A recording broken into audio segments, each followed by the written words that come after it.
bayobozi b'inzego zitandukanye z'igihugu cyacu, inshuti z'u Rwanda, abanyarwanda mwese, mbanje kubasuhuza. Uyu ni umwaka wa kabiri dusoje duhanganye n'icyorezo cya COVID-19.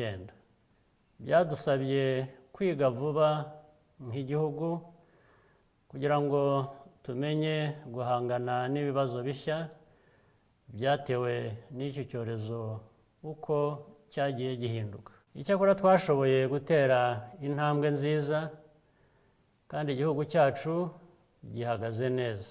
Ndagira ngo nshimire abanyarwanda twese kuba gukomeza gukora cyane no gukomera ku iterambere n'imibereho myiza byacu n'iby'igihugu cyacu, cyane cyane muri ibi bihe bitoroshye. Muri uyu